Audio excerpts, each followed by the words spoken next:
Bem-vindos de volta, pessoal. Nós vamos fazer o mesmo combinado com a questão de dinâmicas de perguntas e dúvidas e exposição de casos, experiências.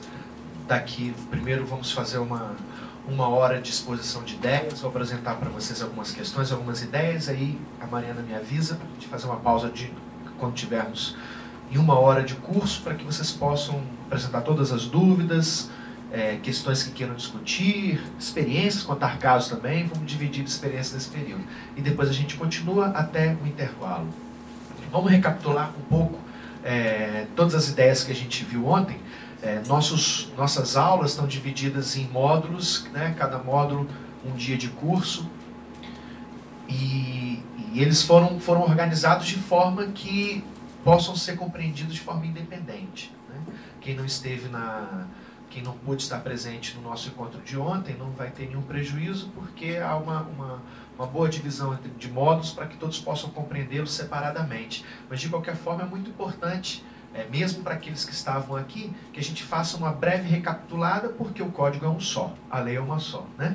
E, como eu falei para vocês, foi organizado de uma forma muito sistemática, muito brilhante, em que todas as peças desses direitos se encaixam uma na outra.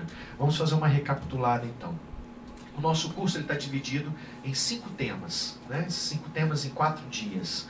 Nós ontem falamos sobre os conceitos do Código de Defesa do Consumidor, terminamos tratando dos direitos básicos. Hoje nós vamos falar sobre a qualidade e segurança dos produtos e serviços, ou seja, os direitos de funcionamento, de adequação, os direitos que os consumidores possuem, de que os produtos funcionem adequadamente, também não provoquem danos à sua saúde e segurança. Na semana que vem vamos falar sobre práticas comerciais abusivas, vamos falar também sobre contratos de consumo, os direitos contratuais do consumidor, para terminar falando sobre a tutela do consumidor em juízo, ou seja, os vários mecanismos que o nosso Código de Defesa do Consumidor garante ao cidadão para que ele tenha uma facilitação da defesa dos seus direitos, né? E reconhecendo que o consumidor ele tem dificuldades de se relacionar com os fornecedores de forma equilibrada, essa dificuldade também vai se fazer na defesa dos seus direitos, e o Código ele estabeleceu algumas premissas, algumas mudanças no processo para que as pessoas consigam se defender, inclusive sozinhas, sem ajuda de advogados, né, para facilitar bem o acesso à justiça. Vamos falar então, só recapitulando sobre algumas discussões básicas que nós vimos. Vou falar bem rapidamente para a gente não atrasar o nosso andamento. A sociedade de consumo ela é o pano de fundo dos direitos do consumidor e das relações de consumo. Pode passar todos, Mariana. São várias as características que essa sociedade do consumo apresenta e que impacta na relação dos consumidores com os fornecedores de produtos e serviços, a produção em massa, que demanda um consumo em massa das pessoas, um grande estímulo das pessoas dependerem dos produtos e serviços, o que vai gerar uma alta taxa de descartabilidade, as coisas durando cada vez menos, exatamente para que as pessoas sejam fomentadas a comprar e comprar sempre cada vez mais. Também é importante a presença da moda, fazendo com que os bens sejam substituídos mesmo quando estão funcionando adequadamente. Faz também com que as pessoas sejam estimuladas a acumular muitos produtos e serviços. Obviamente tem que ser gerado um sentimento de insatisfação constante, um sentimento de insaciabilidade. Ou seja, para que todos sejam estimulados a comprar e consumir cada vez mais, nunca podemos estar insatisfeitos. Esse sentimento de insaciabilidade é visto por muitos sociólogos, antropólogos e psicólogos como causa de aumento de doenças mais modernas, que não eram tão vistas antigamente, como a síndrome do pânico, o aumento da depressão, bulimia, anorexia, são doenças da sociedade do consumo, não é? São geradas pela constante insatisfação que as pessoas têm consigo mesmo, com sua própria vida. Isso é um efeito normal da sociedade de consumo. Somos o tempo inteiro estimulados a sempre ter mais coisas e trocar de coisas e querermos ser diferente, então comprar produtos e serviços que vão nos fazer parecer diferentes. Então sempre acabamos nesse sentimento de insatisfação constante, porque essas metas elas são inatingíveis, né? Nós nunca temos tudo que a gente quer ter. né? Nem nunca seremos o que gostaríamos de ser perante essa sociedade do consumo, né? E o consumidor vira o principal personagem, né? Entre todos os papéis que nós exercemos no dia a dia, o papel de trabalhador, o papel de membro de uma família, pai, filho, esposo, esposa, vizinho, amigo, colega, o principal personagem que a gente acaba exercendo, que a gente é demandado a exercer, é o personagem, o papel de consumidor. É o que parece ser mais valorizado, né? Aí as pessoas acabam um pouco alienadas nesse sentido. A ideia do consumo irresponsável, consumo inconsciente. O que seria o consumo consciente ao invés do consumo inconsciente? O consumo consciente não é aquele que consegue não consumir, porque ninguém consegue não comprar coisas, não depender dos produtos e serviços. O consumidor consciente é minimamente aquele que sabe que ele está condicionado a querer ter coisas, a acumular coisas, mas ele pelo menos ele tem consciência disso. E aí ele adota uma postura mais crítica. O consumidor inconsciente, nesse sentido, seria aquele indivíduo que não tem esse senso crítico que nós estamos formando aqui agora sobre toda essa dinâmica da sociedade de consumo, e ele acaba alienado no exercício único do seu papel de consumidor. Ou seja, ele só valoriza isso. Então são aquelas pessoas que ficam alienadas nas ideias de que precisam realmente ter muitas coisas para ter uma satisfação pessoal. Só é feliz se conseguir ter aqueles produtos lançados e divulgados pela publicidade. Só imagina que terá satisfação pessoal se conseguir acumular todos aqueles bens que são oferecidos no mercado de consumo. Acaba também valorizando mais aqueles que têm do que aqueles que verdadeiramente são, né? A valorização do ter ao invés do ser. Tem um escritor austríaco que ele trata da sociedade do consumo, e ele diz que na sociedade do consumo as pessoas invertem os papéis sociais, né? Ao invés de usar as coisas e amar as pessoas, amam as coisas para usar as pessoas, né? Inverte bastante o valor, e isso é muito decorrente. É uma frase de efeito para caracterizar o consumo inconsciente, né? As pessoas que ficam alienadas dentro dessa relação. De uma forma ou de outra, sendo consumidor consciente ou inconsciente, nós não conseguimos nos livrar de uma característica das relações de consumo. Mesmo se você tem formação crítica, por mais que você conheça todos os seus direitos como consumidor, por mais conhecimento técnico que você tenha sobre os produtos e serviços que você está comprando ou contratando, você não vai deixar de ser um consumidor vulnerável. Ou seja, uma pessoa que está em relação de desvantagem, desequilíbrio perante a parte contrária, o fornecedor. Não tem como. Você pode ficar 20, 30 anos estudando direitos do consumidor, você pode trabalhar, ter uma experiência enorme, longa como defensor de consumidores, ou pode ter conhecimentos técnicos profundos sobre os serviços que estão sendo colocados no mercado de consumo, nunca conseguirá se livrar dessa desigualdade, dessa disparidade de poderes que se faz entre o consumidor e o fornecedor. Todo consumidor sempre será um indivíduo vulnerável perante a parte contrária, o fornecedor. Porque isso é típico da produção de massa, típico da sociedade de consumo de massas, né? Como eu disse a vocês, individualmente, dentro de uma produção em série, ou seja, dentro de uma lógica em que tudo que se fabrica, praticamente, ele é sempre fabricado, produzido, né, em massa, em série, produção de grandes quantidades. Da mesma forma, a prestação de serviços mecanizada, sempre prestando serviços por meio de contratos de adesão, em que o consumidor praticamente não pode discutir nenhuma das cláusulas. Obviamente, individualmente, o consumidor sendo analisado isoladamente, um único consumidor, ele sempre estará em posição de desvantagem, de desequilíbrio perante o fornecedor, que sempre terá melhores condições de impor as regras do jogo, né? Então, essa é a razão de existir do direito do consumidor. Essa é a razão da existência do Código de Defesa do Consumidor, porque ele busca garantir direitos só para uma parte, como nós vimos, o consumidor, para que então seja possível pensar num equilíbrio, né? E o consumidor, então, ele tem um conceito expressamente previsto no CDC, no artigo 2º, É qualquer pessoa física ou jurídica que adquire ou utiliza um produto ou um serviço como destinatário final.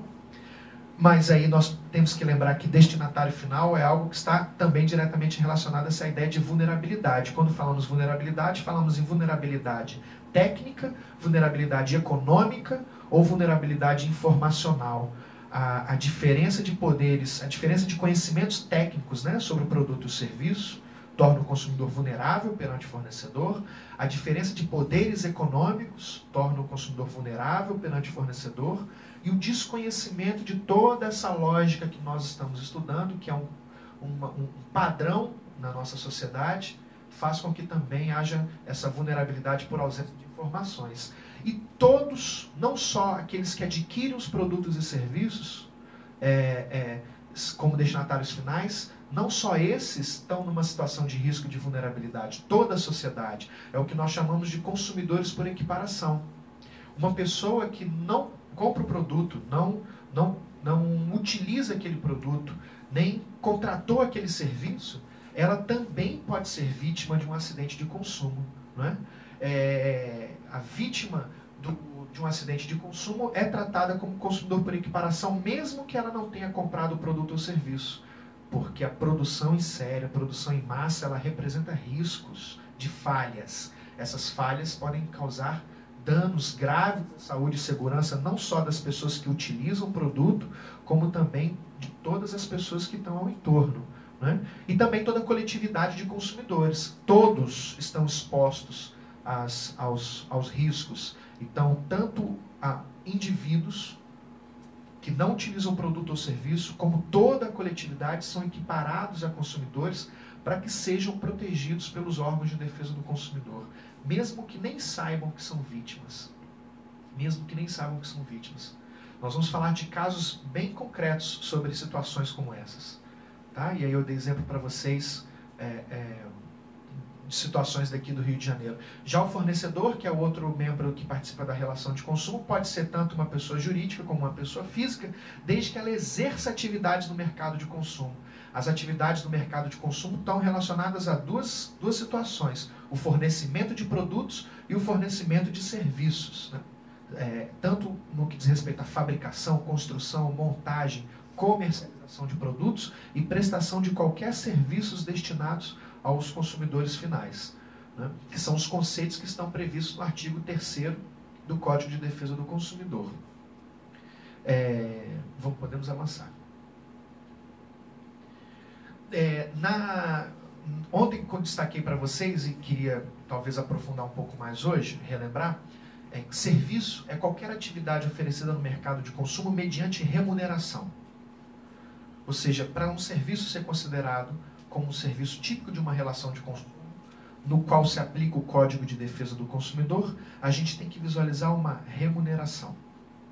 Mas aí eu penso naquele supermercado que tem um estacionamento.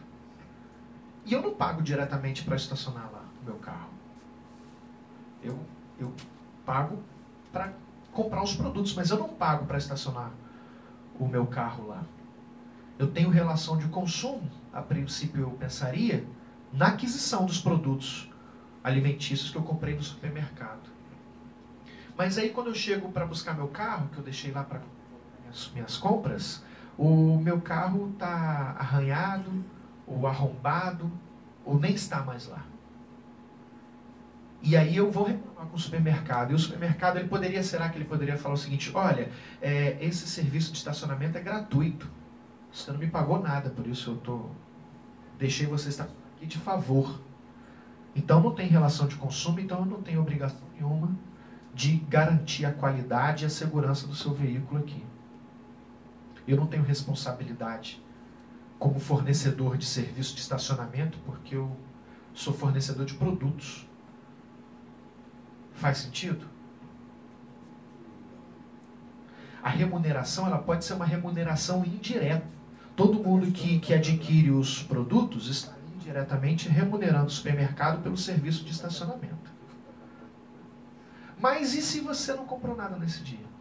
Você foi lá, estacionou seu carro, foi ao supermercado, deu uma voltinha, não tinha nada que você gostou, os preços estavam conforme você gostaria, aí você voltou para pegar o carro.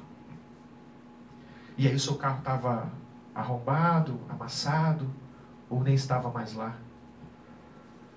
Aí você não tem nem a nota fiscal de que você comprou o produto. Aí você novamente vai reclamar. Aí dessa vez o supermercado ele vai poder falar, olha, hoje você não comprou nada. Então você não me remunerou, nem indiretamente. Então eu não tenho responsabilidade nenhuma sobre o seu carro. Será que eu teria que correr lá dentro? Então peraí, que eu vou comprar uma bala lá. Aí eu volto, agora eu sou consumidor, porque eu comprei uma bala. Será que é necessário isso? Fazer essa artimanha? Porque se fosse assim, eu estaciono lá. Aí se eu vou fazer as compras, se eu voltar, ver que aconteceu qualquer coisa no meu carro, eu não falo nada. Eu vou correndo lá escondido, compro um pacote de biscoito de R$1, volto debaixo do braço e falo, opa, ó, vem agora aqui que eu sou consumidor já que eu comprei biscoito. Já que serviço só pode ser considerado um serviço típico de relação de consumo se for remunerado mesmo que indiretamente. Será que eu tenho que comprar? Não, também não. Veja só, o serviço, ele é serviço típico de relação de consumo se ele for oferecido mediante remuneração. Fornecido mediante remuneração. Ele foi colocado à disposição mediante remuneração. Ou seja, se eu não paguei naquele dia, não tem problema, alguém pagou. As pessoas estão pagando para utilizar, estão comprando produtos no supermercado e indiretamente estão remunerando aquele estacionamento. O que fica de fora são serviços voluntários, aquelas atividades que foram oferecidas realmente a título total de gratuidade, de boa vontade, completamente voluntário. As atividades fornecidas, com fins de obter lucro, com fins de obter algum desenvolvimento econômico, mesmo que não seja diretamente pago por aquele consumidor, é um serviço típico de relação de consumo, com certeza. Com relação ao Estado, ao poder público, aí nós vamos precisar visualizar realmente a remuneração para que seja considerado um serviço público típico de relação de consumo. Nem todos os serviços disponibilizados pelo Estado aos cidadãos são serviços de relações de consumo. Nem todas as relações entre Estado e cidadão, nem todas elas se aplicam o Código de Defesa do Consumidor. Só aquelas atividades que o Estado fornece aos cidadãos mediante remuneração. E remuneração não é imposto. Porque se imposto fosse considerado remuneração, aí tudo que o Estado coloca à nossa disposição seria serviço de relação de consumo. Então, para tudo, o Estado teria que seguir apenas, unicamente, as regras do Código de Defesa do Consumidor, o que não é uma verdade. Por exemplo, segurança pública não é um serviço de relação de consumo. Se fosse, seria uma diferença brutal, porque se fosse serviço de relação de consumo, se eu fosse assaltado na rua, eu poderia processar o Estado. E eu não posso, não adianta, não.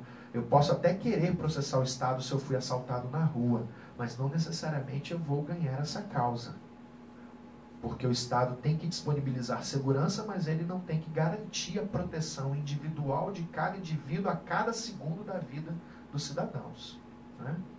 Diferente, muito diferente, quando eu sou assaltado dentro de um shopping, quando eu sou assaltado dentro de uma escola, quando eu sou assaltado dentro de uma loja, dentro de um supermercado, porque ali eu estou dentro de um ambiente privado, que tem um fornecedor de serviço, que é remunerado por eu estar ali, indiretamente, pelas compras que eu faço.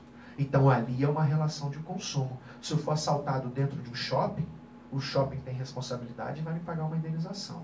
Se eu sou assaltado dentro de uma loja, dentro do supermercado, há ali uma relação de consumo entre eu e o estabelecimento comercial e, objetivamente, tranquilamente, ele terá que reparar o dano causado pelo assalto que eu sofri ali dentro, pelo roubo que eu sofri ali dentro, porque é uma relação de consumo. Só há relação de consumo entre o cidadão e o Estado quando o cidadão realmente remunera individualmente os serviços disponibilizados pelo Estado. E normalmente esses serviços públicos são prestados mediante concessionárias, por meio de concessionárias de serviço público ou empresas autorizadas, que é quando nós pagamos tarifas ou preços públicos. O transporte público é um serviço de relações de consumo, porque cada viagem que eu faço eu tenho que pagar a passagem, né? A energia elétrica é um serviço público que eu pago na exata medida do meu consumo. O fornecimento de água, abastecimento de água é um serviço público típico de relação de consumo, porque eu pago na exata proporção dos metros cúbicos que eu consumo.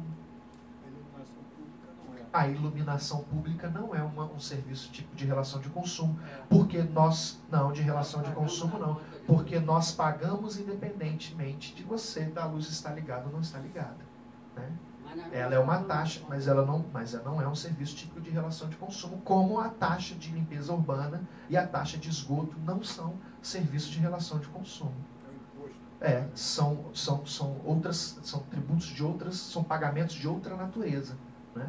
Não são típicos de relação de consumo, porque eles são oferecidos a toda a comunidade que pagará mesmo não utilizando. Se eu tenho um imóvel naquela rua, se eu tenho propriedade do imóvel, eu nem vou lá, nem utilizo, está lá fechado, eu vou pagar a iluminação pública, né? Que é uma iluminação que nem necessariamente eu nem usufruo, porque eu nem vou lá naquela rua.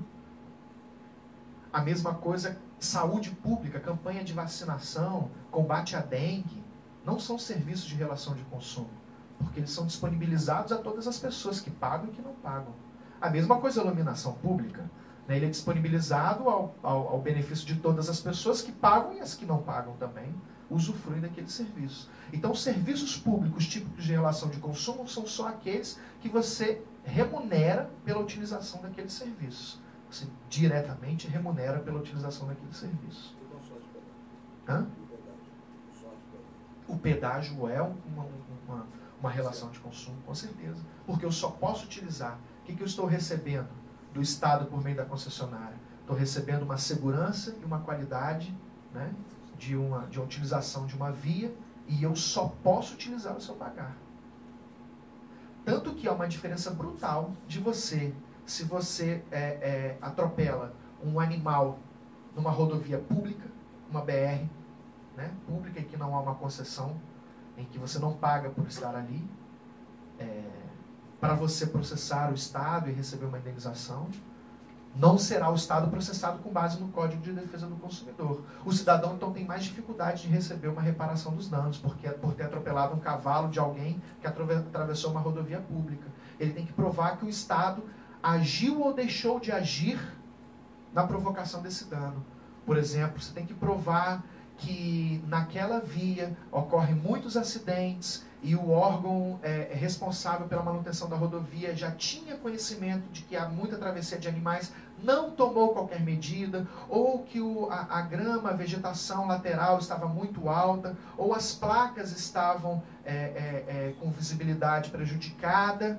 Você tem que provar que o Estado, de alguma forma, contribuiu para que aquilo ocorresse. Se você está numa rodovia de concessão, em que você paga o pedágio para estar ali, né, a jurisprudência indica que a responsabilidade é baseada no Código de Defesa do Consumidor da concessionária. Responsabilidade objetiva, baseada no risco do negócio.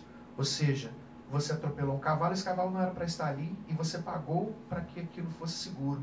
Não importa se a concessionária teve ou não culpa do cavalo estar ali, ela vai ter que reparar esse dano. Entre outras situações. Vamos deixar as perguntas para daqui a pouquinho, tá bom? A gente pode voltar a todos os temas que vocês quiserem. Os serviços públicos eles têm que ser adequados, seguros, eficientes, e, quanto aos essenciais, têm que ser contínuos. E aí nós já tratamos sobre essa questão da continuidade, né, dos serviços públicos. Podemos avançar. E tratamos ao final dos direitos básicos do consumidor. A premissa maior é que todo cidadão brasileiro tem o direito fundamental de ser defendido pelo Estado. É um direito fundamental previsto na Constituição Federal. O Estado ele tem que intervir nas relações de consumo para estar ao lado do consumidor. Ou seja, é um reconhecimento que o cidadão realmente, como consumidor, ele está em posição de desigualdade. Precisa de uma proteção especial e o Estado tem que dar. E nós temos uma série de direitos básicos, eu dei alguns exemplos para vocês. A proteção da saúde, da vida e da segurança contra os riscos causados por produtos perigosos ou nocivos, o direito à reparação integral dos danos causados, o direito às informações prévias sobre produtos e serviços, que vai significar a proteção à liberdade de escolha do consumidor, ele só consegue exercer sua liberdade de escolher aquilo que ele precisa, se ele tiver informações claras, né, sobre os produtos e serviços. Também protege contra os riscos pelo uso inadequado dos produtos, a proteção contra as práticas abusivas e o acesso à justiça facilitado. E, finalmente, nós falamos que estamos aqui cumprindo um dever legal e um direito fundamental de todo cidadão brasileiro de ser educado pelo Estado, né, pelo poder público, sobre seus direitos do consumidor, e o fornecedor também tem que ser formado, tem que conhecer os seus deveres como fornecedor de produtos e serviços. Hoje nós vamos falar então do segundo módulo, que é sobre qualidade e segurança de produtos e serviços. O consumidor brasileiro, ele tem direito a que produtos e serviços possuam dois elementos básicos: qualidade e segurança. Ou seja, todo consumidor tem uma expectativa legítima de que os produtos e serviços funcionem adequadamente para aquilo que eles servem. As coisas têm que funcionar conforme as expectativas que nós temos. Expectativas essas que são criadas pelo senso comum, né? O ar-condicionado, ele tem que refrigerar adequadamente, é uma expectativa que eu tenho. A geladeira tem que manter adequadamente os meus produtos e serviços que estão ali dentro, é o que eu espero. O meu veículo tem que me transportar adequadamente, né, dentro dos trajetos que eu escolher, dentro de uma expectativa de funcionamento que eu espero que ele tenha, e ao mesmo tempo todos os produtos e serviços têm que ser seguros. Segurança significa não causar danos, não representar perigos à saúde, à segurança e à vida dos consumidores e de todas as demais pessoas que estão utilizando, né, os produtos e serviços. Só que nós sabemos que a produção em massa, produção em série, ela representa riscos, né? É uma contradição, né, dizer que produtos e serviços não podem representar riscos à saúde e segurança, se eu acabei de afirmar desde ontem que todo produto e serviço produzido em série representa algum grau de risco, porque foi produzido em série. Então sempre há falhas, pode haver falhas, né? Há riscos de falha na sua produção. Então, que coisa contraditória e impossível dizer que todos os produtos e serviços fabricados, né, na sociedade de consumo, suas falhas representam sempre riscos, sempre representa risco, mas ao mesmo tempo dizer que nenhum produto ou serviço pode representar riscos. Então não era para ter nenhum produto ou serviço à nossa disposição. Seria proibido caixa de fósforo, porque toda caixa de fósforo representa um risco, né? Todo vidro de álcool representa um risco. Todo medicamento representa um risco.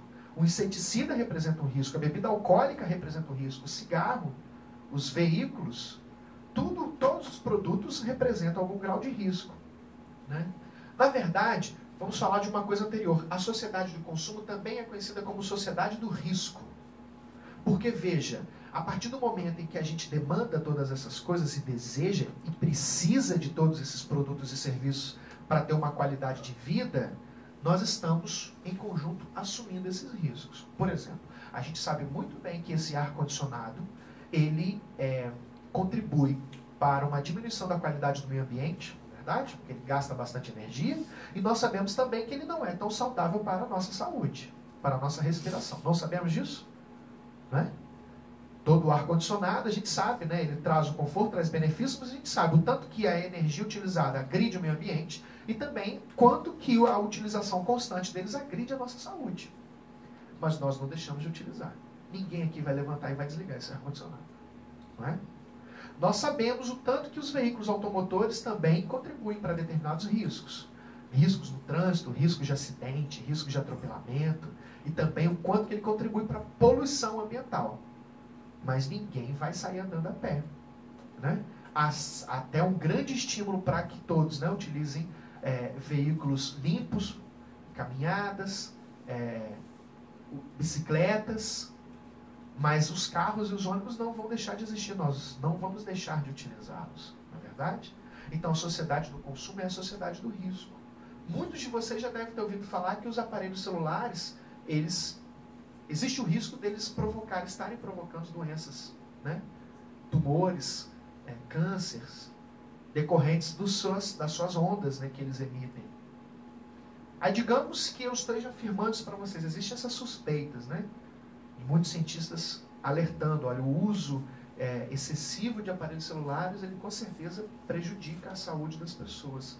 Digamos que eu afirme isso agora, olha, é verdade, viu? Aparelho celular, o uso excessivo de aparelho celular causa câncer. Ninguém vai parar de usar o aparelho celular mesmo assim. A sociedade do consumo é a sociedade do risco. Para ter todos esses benefícios, esses confortos trazidos pelos produtos e serviços, pela tecnologia, nós assumimos esse risco. Né? Agora, obviamente, existem riscos mais imediatos, né? Que são, como eu falei, os riscos de falhas desses produtos e serviços, riscos que nós nem esperamos, nem imaginava talvez isso. Eu realmente sei que um carro representa um risco, a segurança de todos, que o ar-condicionado, mas eu estou falando de falhas maiores. Por exemplo, eu não sei se esse ar-condicionado pode explodir agora. E ele pode explodir a qualquer momento. É uma máquina, né? Não é verdade? Ele é uma máquina, ele pode explodir a qualquer momento. Se ele tiver uma falha, nós vamos saber que ele tem um defeito no momento em que ele explodir e nos machucarmos. Né? Então é desses riscos que nós estamos falando, os riscos decorrentes das falhas da produção, o risco dele parar de funcionar ou dele causar algum dano à nossa saúde. Bom, o mercado, não sei se vocês vão concordar comigo, ele trabalha numa lógica de qualidade e risco de acordo com o preço, não é verdade? Olha o desenho que eu fiz ali. Normalmente a ideia de custo-benefício, quando a gente vai pesquisar uma coisa que a gente precisa, então vai pesquisar qual dos modelos que nós vamos comprar, normalmente a gente raciocina dentro de uma lógica do próprio mercado, né? Quanto melhor o preço, provavelmente maior a qualidade do produto. Menor o risco dele parar de funcionar ou de causar um defeito. Não é verdade? Por contrapartida, a mesma coisa, né? Quanto menor o preço, entre duas, imediatamente a gente pensa, né? Realmente eu quero levar o mais barato, mas quando há muita diferença de preço, a gente desconfia, né? Quanto mais barato, provavelmente a qualidade da matéria-prima deve ser inferior, então maior o risco dele parar de funcionar. A ideia do custo-benefício é essa, né? Quando a gente vai escolher entre um produto ou outro, eu vou comprar um mais caro, porque dessa vez eu quero um que dure mais tempo.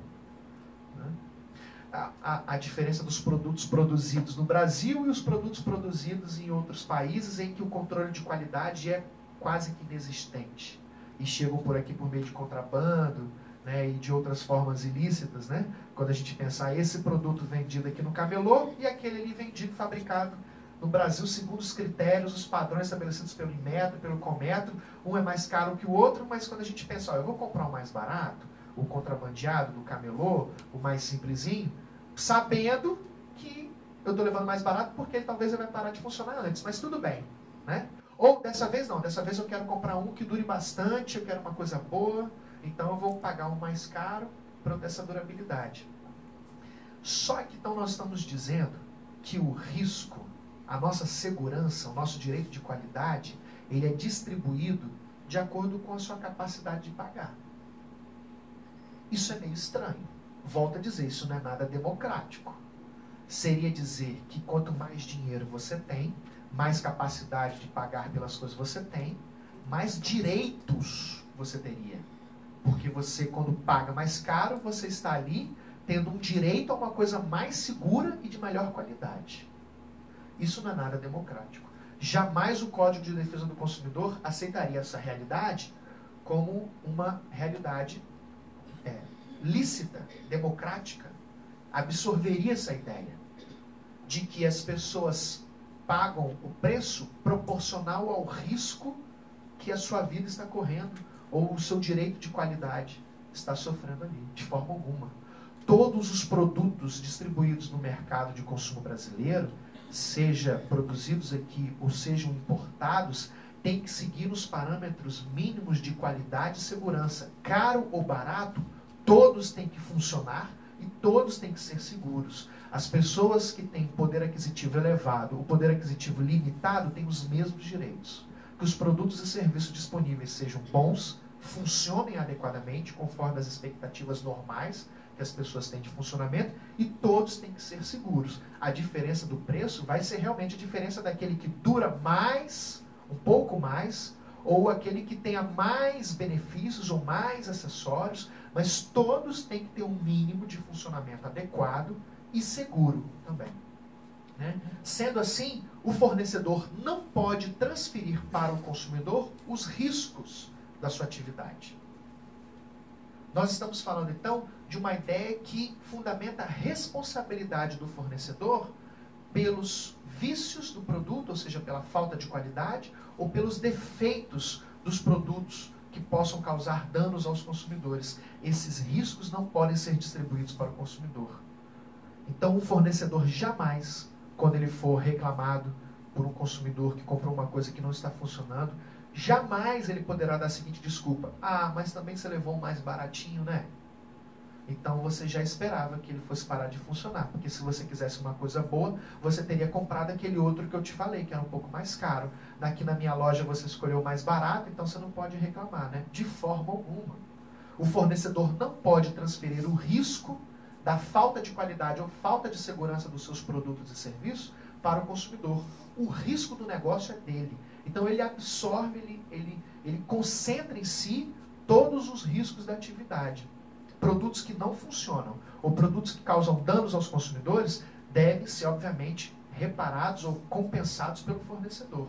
É a chamada teoria do risco, que fundamenta uma espécie de responsabilidade que nós chamamos responsabilidade objetiva, né?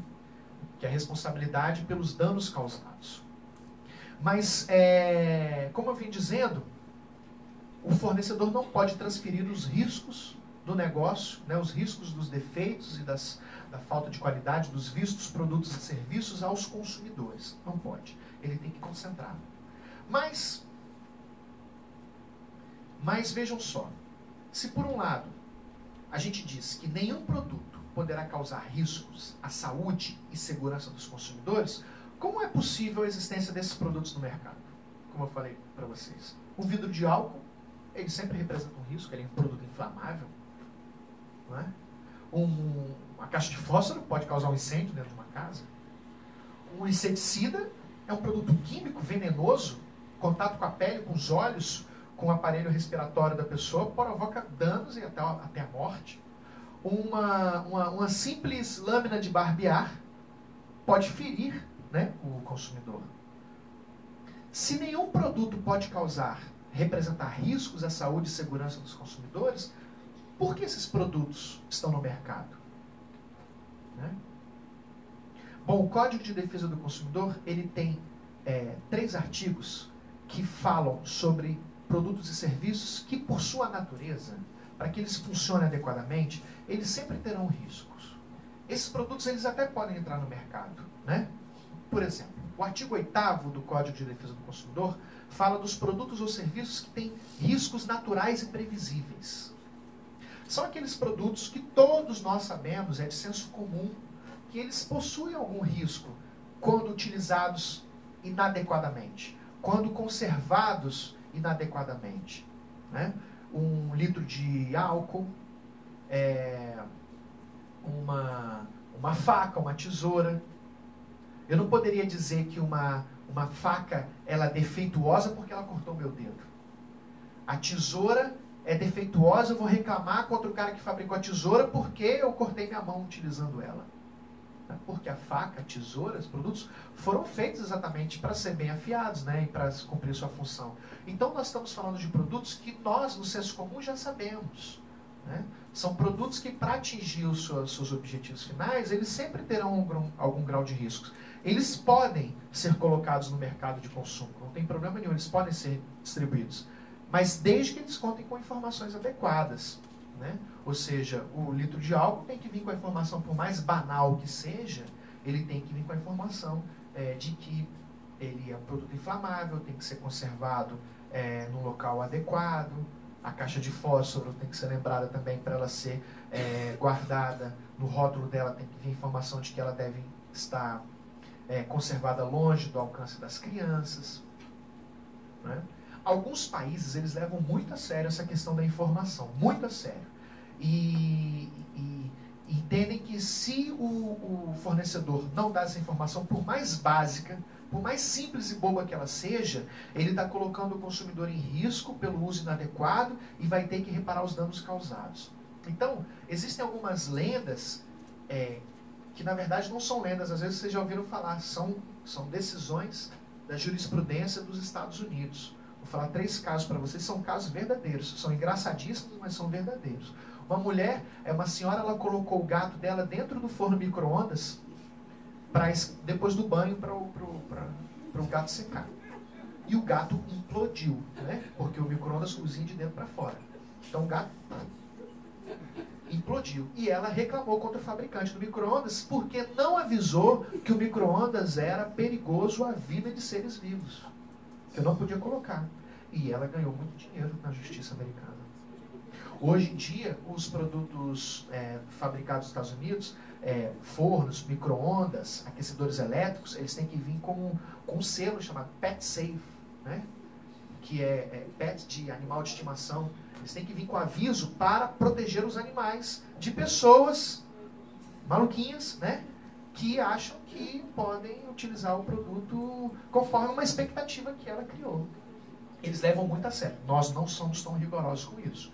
Nós partimos de um pressuposto de que determinados produtos e serviços de conhecimento notório os riscos que eles apresentam, né?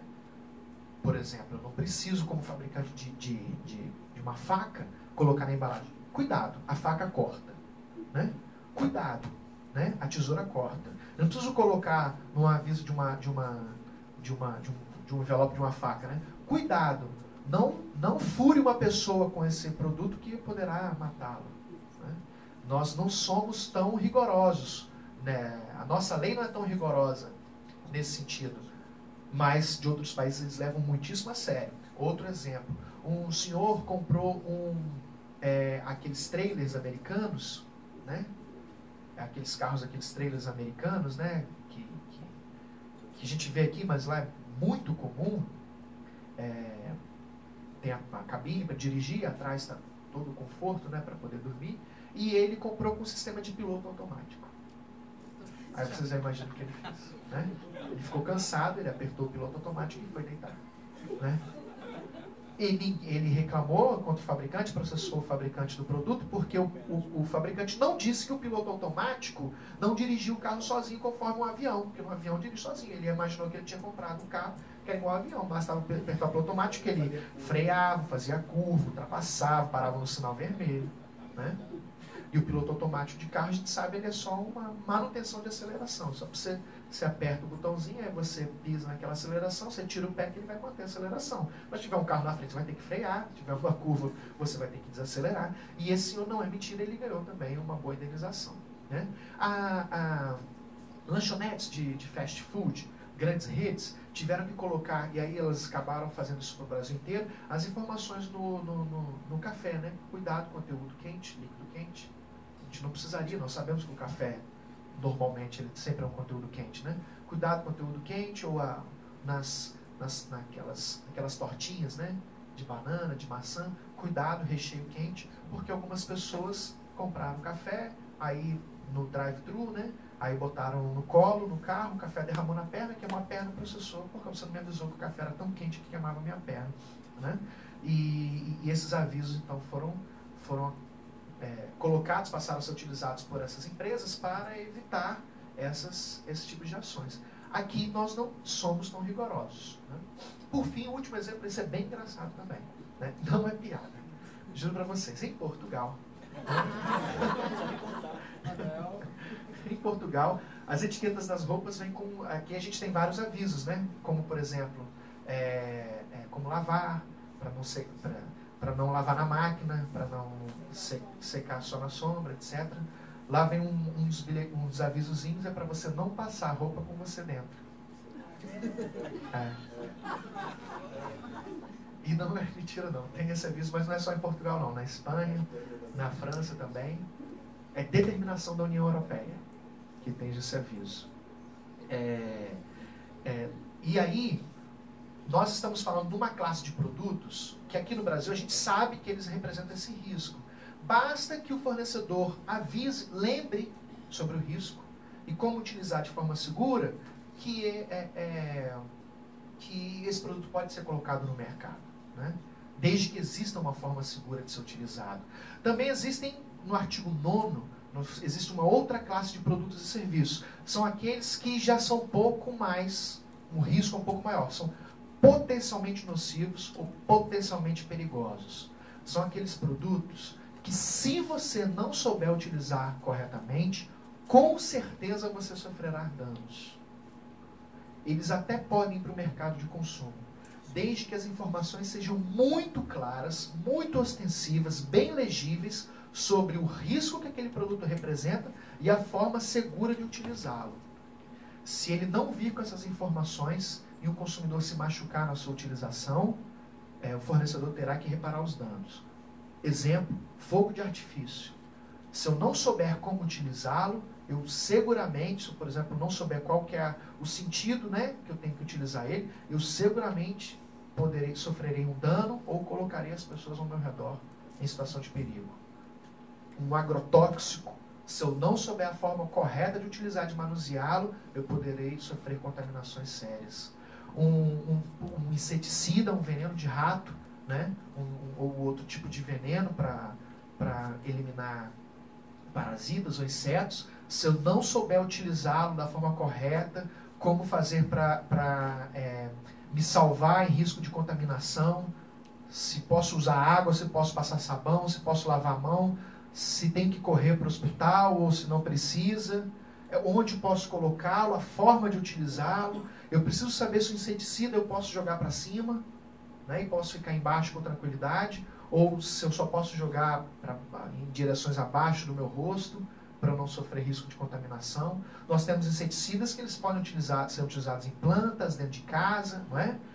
Perto de animais, outros não podem, outros a gente tem que utilizar só em locais abertos, não posso nem utilizar em local fechado, tão forte que ele é, que poderá causar danos às pessoas, aos olhos, à respiração. Então, esses produtos, eles até podem ser colocados no mercado de consumo, desde que exista uma forma segura e tranquila de utilizá-la. Mas essas informações têm que ser muito detalhadas, muito bem apresentadas, para não induzir o consumidor a uma expectativa de segurança falsa, né? Se essas informações não forem muito bem transmitidas, ele poderá provocar danos aos consumidores, seguramente vai provocar danos e o fornecedor vai ter que reparar os danos causados, né? E por fim, nós temos aqueles produtos e serviços altamente perigosos ou nocivos. Quais são esses produtos e serviços? São aqueles que não existe uma forma segura de ser utilizado. Não existe. Por mais que o consumidor seja informado sobre como ele vai ser utilizado, sempre haverá o risco de dano. Sempre haverá o risco de dano. Alguns produtos elétricos, alguns brinquedos eletrônicos, que por mais que seja avisado, cuidado, peças pequenas, alguns, por mais que haja esses avisos, ainda assim as partes poderão se partir, poderão se soltar, e sempre haverá um risco de danos, de sufocamento pelas crianças. O cigarro, ele é um produto, curiosamente, ele é o único exemplo de produto que se enquadra no artigo 10, que é o produto altamente perigoso ou nocivo, que em tese seria então proibido, mas ele é permitido no mercado de consumo. Porque, veja, qual que é o conceito desses produtos e serviços altamente perigosos ou nocivos? São produtos que não existe uma forma segura de utilizar. Você sempre está correndo risco de dano. Por mais que te avise, você sempre está correndo risco de dano. Curioso é que o cigarro tem na sua própria embalagem: não existe forma segura de utilizar esse produto. Tamanha quantidade de químicos que ele possui, né? Mas ainda assim ele é permitido.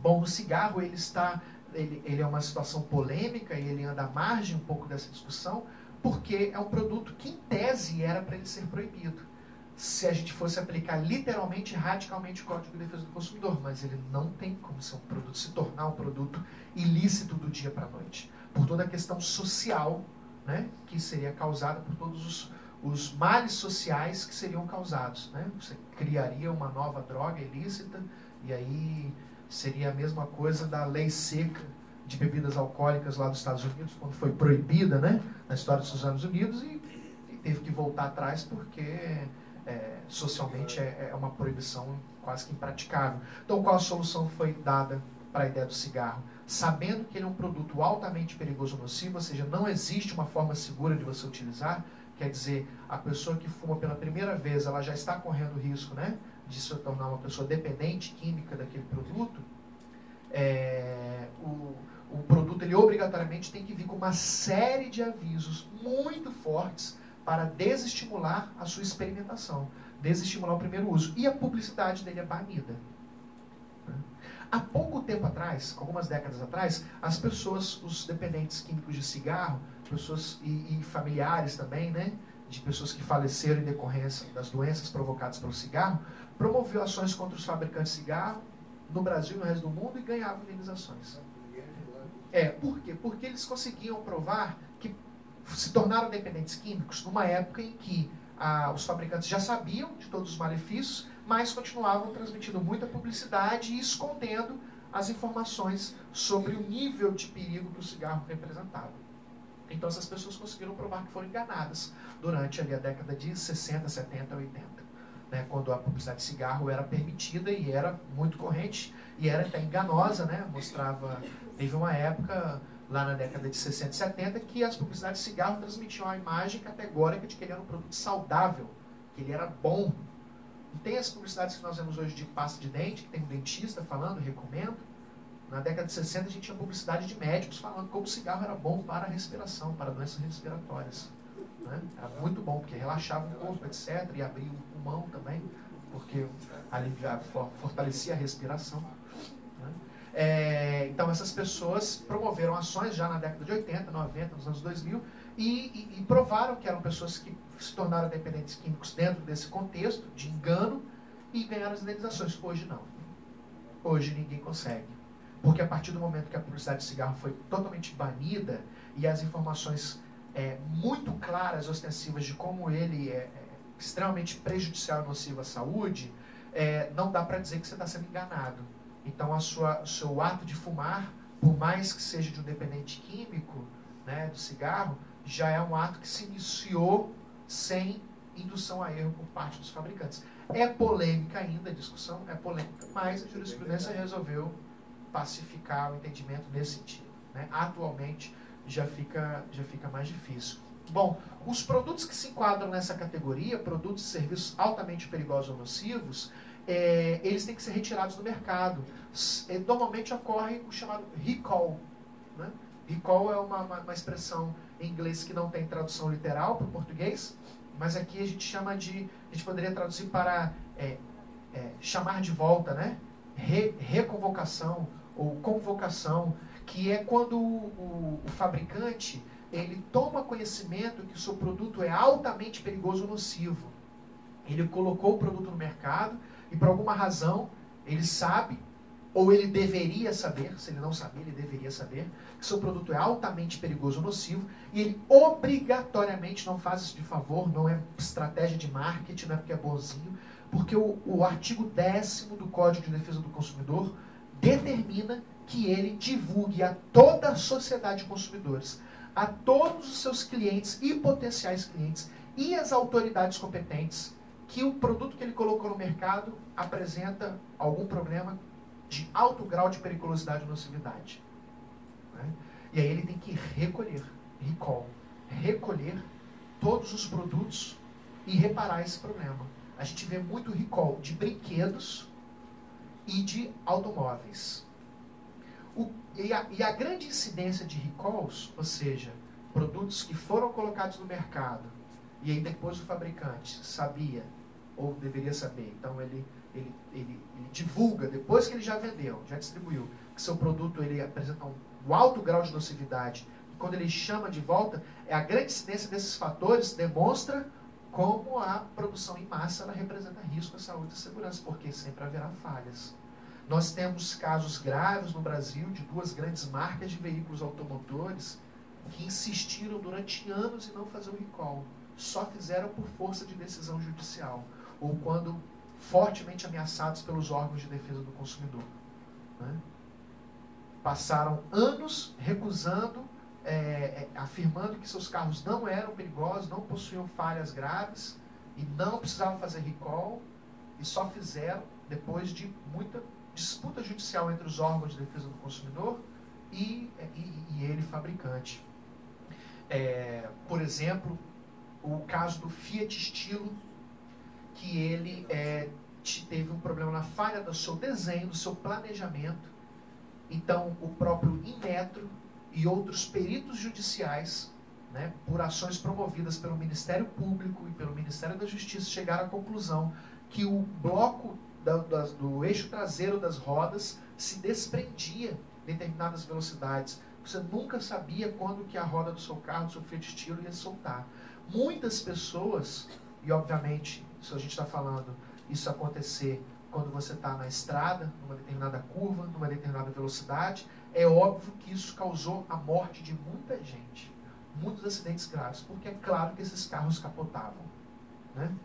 Então, muitas pessoas morreram, muitas pessoas sofreram acidentes graves, e até hoje suas famílias nem sabem que talvez não foi porque estava embriagada, não foi porque estava em alta velocidade ou cometeu alguma falha na direção, foi em decorrência de um defeito grave, de um produto que foi considerado altamente perigoso ou nocivo. E essa falha não é uma falha na fabricação, lá na montagem, é uma falha do desenho do carro. Significa dizer que todos os veículos produzidos desse modelo, dessa marca, corriam o risco de ter esse problema. Parece que esse carro começou a ser fabricado no ano 2000. 2001, mais ou menos. E a Fiat só aceitou fazer um recall no ano de 2010, 2011. 10 anos depois. Né? Então, alguns fabricantes insistem em recusar fazer o recall porque imagina a fortuna que ele representa. Por um lado, ele é obrigado a recolher todos os veículos para analisar se aquele modelo daquele consumidor tem aquele problema, ele tem que trocar a peça. Então, já vai gastar uma fortuna nisso aí. Por outro, impacta na imagem, na boa reputação. Porque você já começa a ficar desconfiado quando uma marca faz muito recalls, é porque, poxa, né, tem alguma coisa errada lá na fábrica dela que ela falha tanto. E segundo, porque se ele faz o recall, ele está reconhecendo que o seu carro é defeituoso. Não é verdade? Como nós vamos ver mais para frente, ainda hoje, toda vez que um consumidor sofre um dano decorrente de um defeito de um produto ou serviço, ele tem 5 anos a contar do momento que ele sabe que ele sofreu dano para promover uma ação de reparação de danos. Então, vou dar um exemplo para vocês. Hoje, há 3 anos atrás, a marca do meu carro fez um recall, porque ela tinha uma falha grave que fazia com que o carro explodisse. Um exemplo que você falou, né? O carro explodia, né, sozinho, espontaneamente, uma falha elétrica dele lá. E aí, então, há 3 anos atrás, eles descobriram isso e fizeram um recall. E como que os fabricantes têm que fazer? Eles têm que divulgar, e têm que divulgar em toda a imprensa, e tentar mandar cartas para todos os seus clientes, tem que fazer com que todas as pessoas saibam. Não pode divulgar em qualquer jornal, né? Tem que divulgar nos jornais de ampla circulação daquela região que foi atingida. Se o problema é no Brasil inteiro, tem que divulgar no Globo, na Folha de São Paulo, no estado de Minas, né? Tem que divulgar em todos os grandes jornais de circulação, de maior circulação, não só apenas em todos da região, né, de todos o país, então, para que atinja o máximo de pessoas. Tem que colocar publicidade nos horários de maior audiência da televisão, tem que mandar cartas, né, pedir para as concessionárias mandarem cartas para todas as pessoas que acabaram de comprar, mas pode ser que o recall foi feito há 3 anos atrás e eu não vi. Não vi, estava viajando, não li jornal, não liguei televisão, não vi. Dei um azar de também não reparava, estava até o jornal lá, mas pulei a folha, não vi, ninguém me falou. E eu comprei um carro usado, né? Já tinha comprado ele usado, então nem a concessionária sabia quem era eu, não recebi carta nenhuma, não tomei conhecimento. Há 3 anos atrás. Aí, passa-se mais 2 anos de hoje, né? Já passaram-se 5 anos até, e aí o meu carro explodiu. Porque ele era um desses carros que estava com essa falha, eu não tomei conhecimento, não levei para fazer o recall, e ele explodiu. A empresa não pode alegar, para se excluir de sua responsabilidade, de que ela avisou a todas as pessoas e eu é que não fui. Ela não pode alegar, porque isso não exclui a responsabilidade dela. só excluiria a responsabilidade dela, como nós vamos ver daqui a pouco, se ela provasse que a culpa é exclusiva minha. Ou seja, eu que utilizei o carro errado e não foi. Eu sofri um dano porque o meu carro explodiu por uma falha de fabricação. E eu tenho prazo de 5 anos, não a contar do recall, nem a contar da data que eu comprei, nem a contar da data da fabricação, a contar do dia que eu soube que sofri um dano. Então seria a contar do dia que eu sofri o dano. Eu tenho mais 5 anos para promover a ação. Eu estou dizendo, então, quando a empresa faz o recall, ela está perpetuando a sua responsabilidade. Daqui a tanto tempo, quando eu sofrer um dano, eu vou ter, com certeza, a causa ganha. Se é só pesquisar e vou descobrir, então, olha, há 8 anos atrás o fabricante fez um recall. Esse defeito que o meu carro explodiu não é de mau uso, não é porque de muito tempo de uso também não, é uma falha de fabricação. Vai ter que pagar a indenização porque já confessou há 3 anos atrás que tinha essa falha.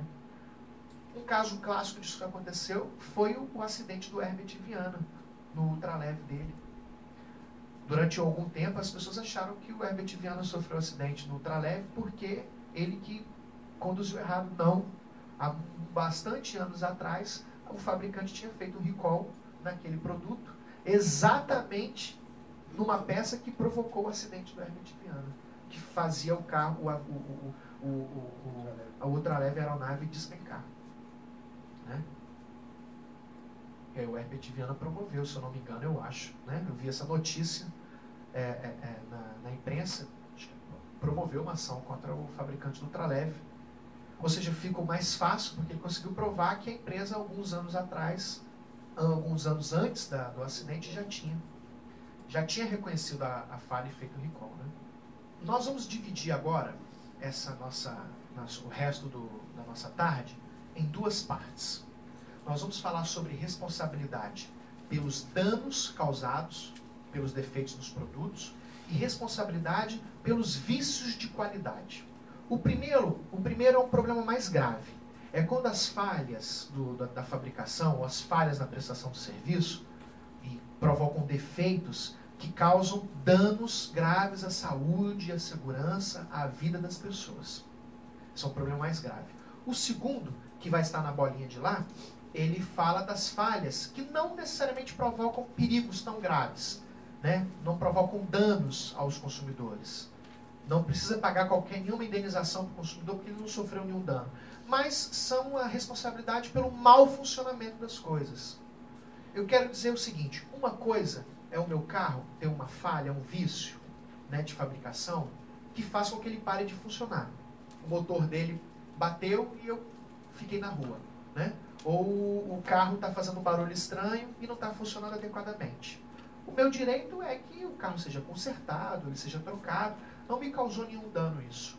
Outra coisa diferente, que é a que nós vamos falar agora, é quando essa falha grave provoca uma explosão, um acidente grave, e aí eu não tenho só o meu carro que não funcionou, eu tenho um dano causado à minha vida, à minha saúde, à minha segurança, e aí não basta consertar meu carro, não basta me dar um novo, eu preciso de uma indenização para compensar todos os danos materiais ou imateriais ou morais que eu sofri. Tá bom? Então são as 2 espécies de responsabilidade. A responsabilidade pelos danos causados e a responsabilidade pelos vícios de qualidade. Vamos ao primeiro, a responsabilidade pelos danos causados. Como eu falei para vocês, a responsabilidade do fornecedor ela está baseada no risco da atividade. Toda atividade no mercado de consumo pode representar riscos à saúde e segurança dos consumidores, porque as falhas na produção e na prestação de serviço podem acarretar danos à integridade dos consumidores e ao patrimônio dos consumidores. E aí nós chamamos essa responsabilidade de responsabilidade objetiva, porque é baseada na teoria do risco. O que é essa teoria do risco? É exatamente dizer que todo fornecedor deve assumir o risco da sua atividade, o risco dos danos e das falhas que os produtos e os serviços dele podem provocar aos consumidores.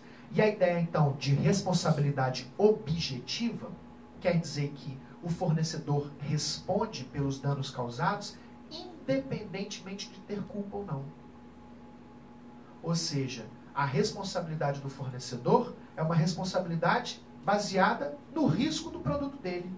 se ele quis causar o dano, se foi sem querer, se foi um funcionário que colocou um rato dentro do refrigerante, se foi um erro de alguma pessoa, de algum distribuidor ou de algum representante comercial meu que armazenou inadequadamente o produto, se foi uma falha de alguém que eu não sei quem ao parafusar, não importa.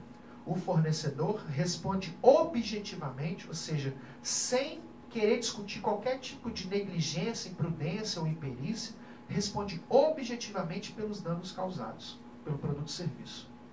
Como se fosse assim, vamos contar uma historinha aqui. Olha, então eu tenho um fabricante, tá? Esse fabricante de carros, e esse fabricante ele fabricou os carros e distribuiu para as lojas de carros, para as concessionárias, né? E que, por sua vez, vende diretamente aos consumidores. Então, nós temos naquele desenho ali uma cadeia de fornecimento do produto e serviço, né? Nós temos ali fornecedores. Quem são os fornecedores? Todos que contribuíram para o carro chegar na mão ali da consumidora são fornecedores, né? Então, o fabricante é o fornecedor, o comerciante é fornecedor, né? Todos são fornecedores. Então, nessa cadeia de fornecimento, o fabricante fabricou, montou, distribuiu, chegou até a loja, que por sua vez vendeu diretamente aos seus consumidores. Passado um tempo, essa consumidora ela descobre que seu carro ela possui um defeito de fabricação. E ela só vai saber isso, porque esse defeito é oculto, né? Não tem como ela saber no dia que ela comprou. Ela só vai saber isso quando ela sofreu um dano. E era um dano grave, era um defeito ali na peça de combustível do carro, na transmissão de combustível, ali na bomba de gasolina, qualquer coisa que seja, que faz o carro pegar fogo. Aí o carro explodiu, pegou fogo, com ela andando no meio da rua. Olha, a gente acha que isso não existe. Se você jogar no Google, bota assim, defeito veículos. Você vai achar de carro pegando fogo na rua. É impressionante. Então, o carro dela pegou fogo e ela até se machucou, né? Até se queimou um pouco, porque ela conseguiu sair, correr do carro, mas ela até se queimou um pouco, então ela tem indenizações a receber, né? Ela quer um carro novo, obviamente, mas o mais importante aqui do nosso problema é o perigo de dano causado à saúde e à segurança dela. O risco que esse defeito provocou. São as indenizações, especialmente as indenizações morais que ela quer receber. E também indenizações materiais, porque ela trabalhava com esse carro, e ela comprou o carro porque ela é autônoma, né, para vender coisas, e aí ela sem o carro, ela perdeu aí não sei quantas semanas, meses de vendas. E ela quer os lucros cessantes também, que é uma outra espécie de dano. O dinheiro, os lucros que ela deixou de receber, né, por conta desse dano que ela sofreu. E a primeira pergunta que eu faço a vocês é: quem responde por esses danos? Quem tem que indenizar conforme o Código de Defesa do Consumidor? Todos? Os dois? Vamos lá.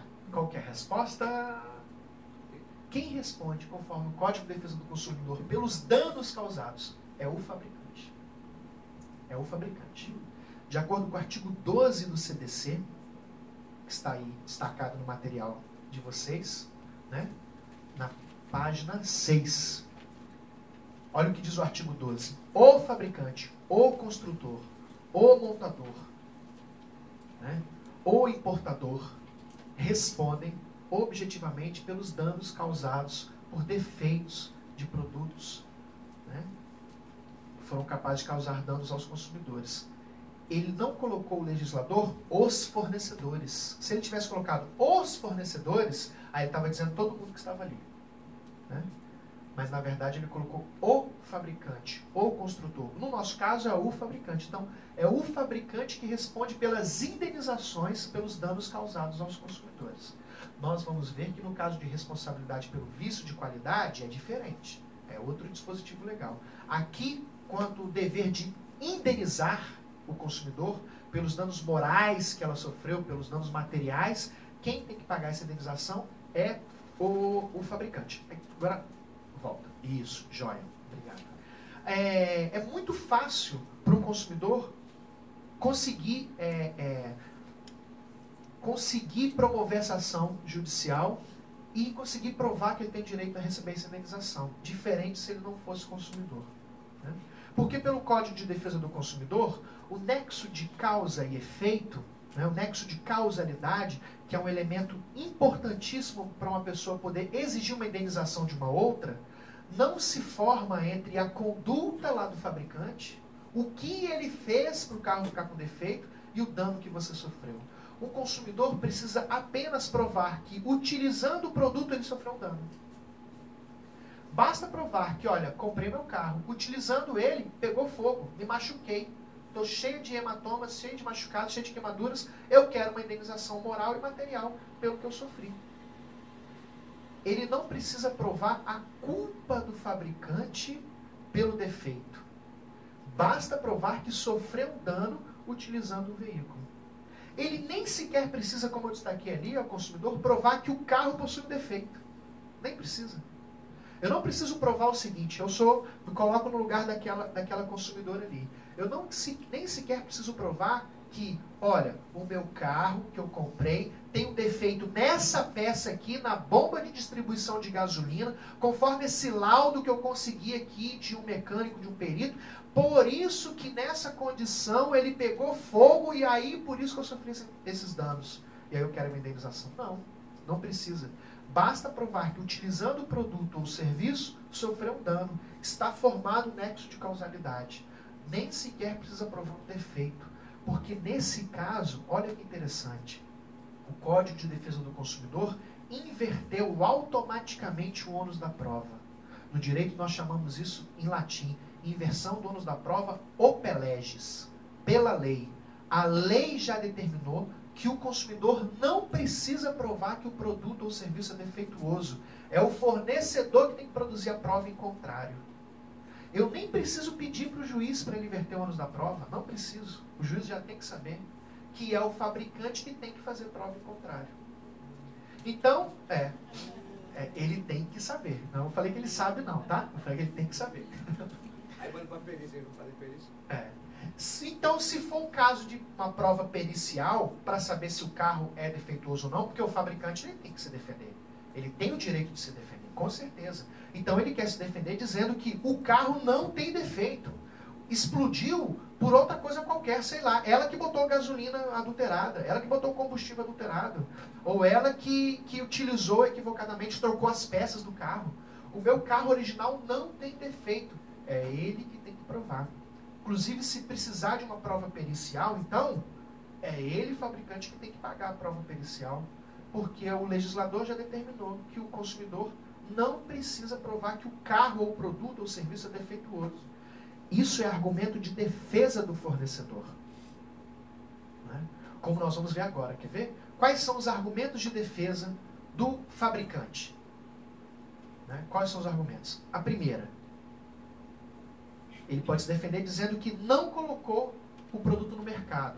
Ou seja, você está processando a pessoa errada, meu amigo. Não fui eu que coloquei esse produto no mercado. Né? Esse carro foi fabricado por outra empresa. Não fui eu que fabriquei. Ou pode alegar também que não há defeito. Veja, o artigo 12, parágrafo 3º do CDC, eu não sei se eu destaquei ele aí, né? Talvez esteja na página seguinte do material. O artigo 12, parágrafo 3º do CDC, não sei se eu destaquei, mas vocês vão achar no código que vocês têm. Né? Estabelece que é ônus do fornecedor, então em sua defesa, provar que não tem defeito. Né? Na página 8 está aí, na página 8 do material, a colega disse que está destacado. Aí, quais são as 3 defesas que o fabricante, né, ou o fornecedor de serviços ele tem? Provar que não colocou o produto no mercado, que não existe defeito, que inexiste defeito, ou seja, é ônus dele, então não cabe o consumidor provar isso, é ele que tem que provar o contrário.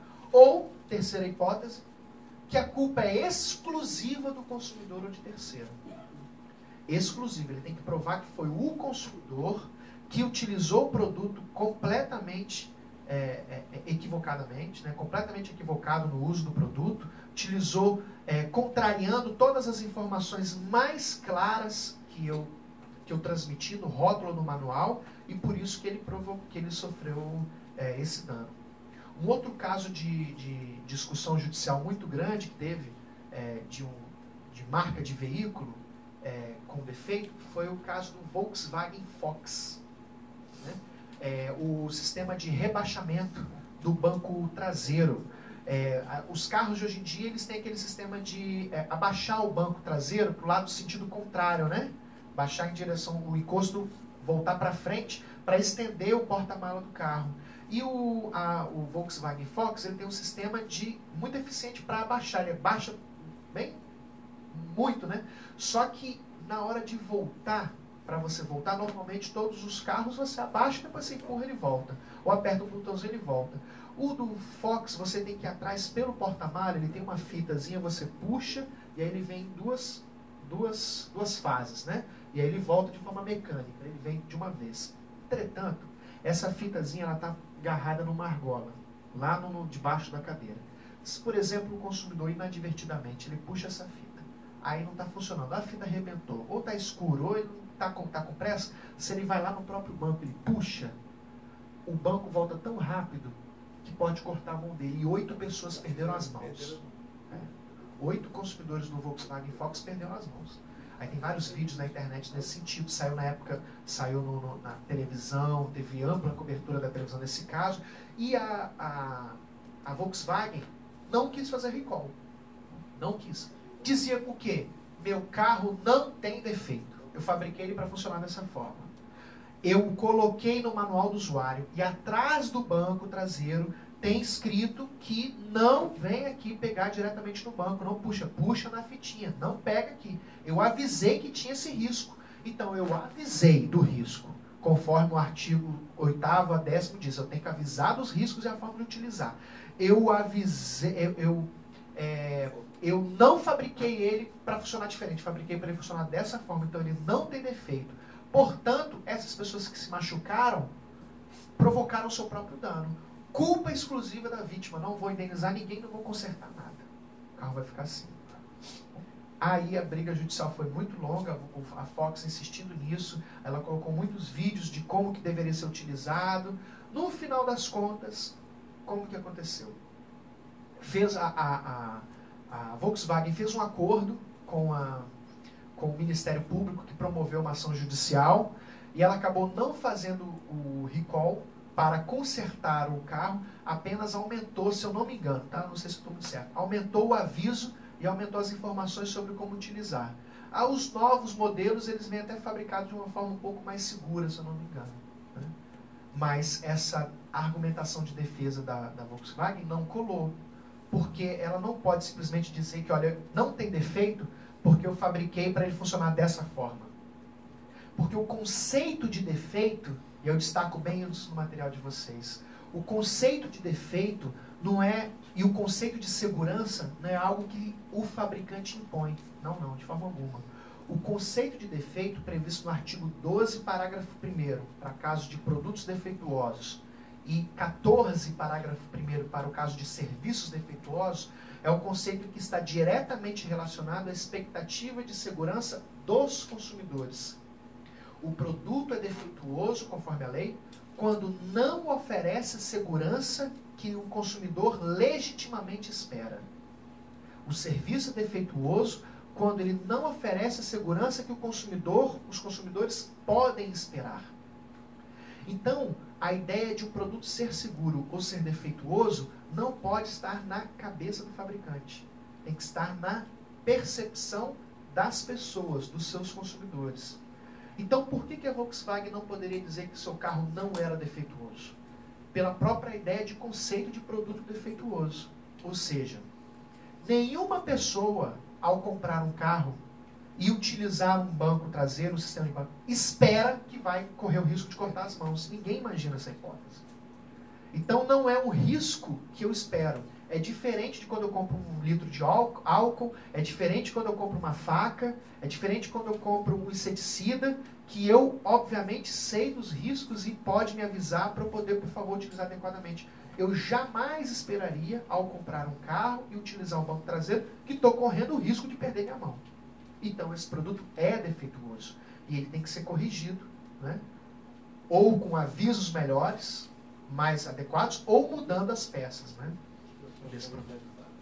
Essas pessoas foram indenizadas, essas 8 pessoas, mas tem várias pessoas aí que